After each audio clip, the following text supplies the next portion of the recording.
Kumbala julong man laos nem ke Balang Katholik jong ke jalan niem ba shilong harangkat ke jingwan senran lang ke jalan niem jawai ba nang stoin ha kala asngi ublei kala penlong biang ye ke Proseshonbah ban pendon brom ye ke met berkesnam uji Sukris ne ke annual Eucharistic procession ha Cathedral of Mary Help of Christians layum kra shilong ya kane ke jingle niem ba sisien jisnem lastang na ke mas bekoj ha ke porch po bejemen step Balapin menta bat nong kenyarang ba da His Excellency Most Reverend Leopoldo Girelli, Apostolic Nuncio se India bat Nepal. Nang tau Most Reverend Victor Lingdo, Archbishop ke Jalan Niem ba Shillong, bat laingut ke Bishop Badang Syapin Kentang Temai, Most Reverend Wilbert Marway, Bishop ke Nongstein, Most Reverend Ferdinand Dekar, Bishop ke Jawai, bat Most Reverend Joachim Walder, Auxiliary Bishop ke Aizol, hagajingi don lang ke pedar ke Riewngeit, bat ki Riewngeit bat arangot ki pedar ki balawan lang bat u apostolic nuncio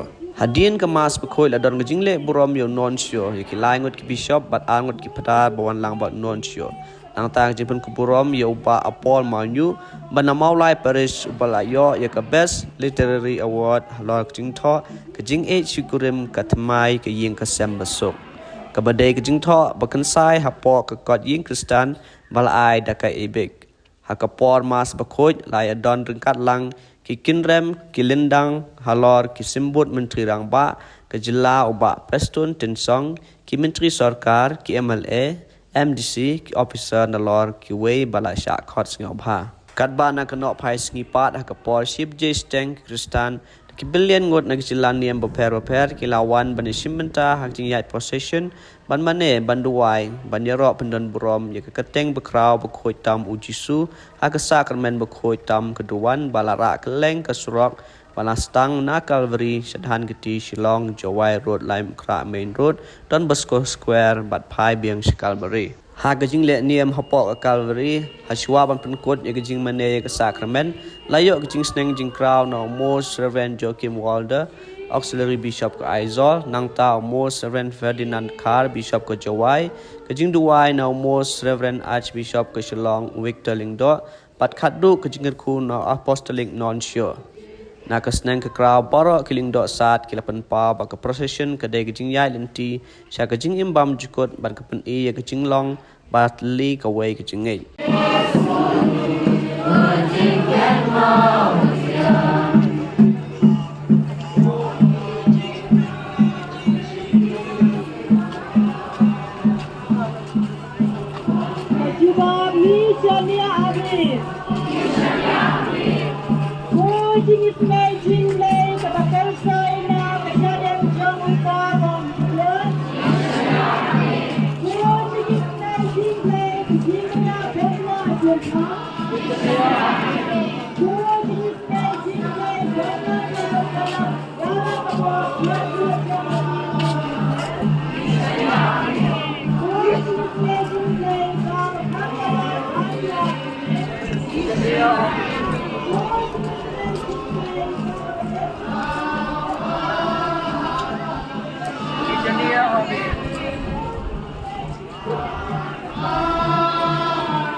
ঠিক আছে তাও তারাও কথা বল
coba kerja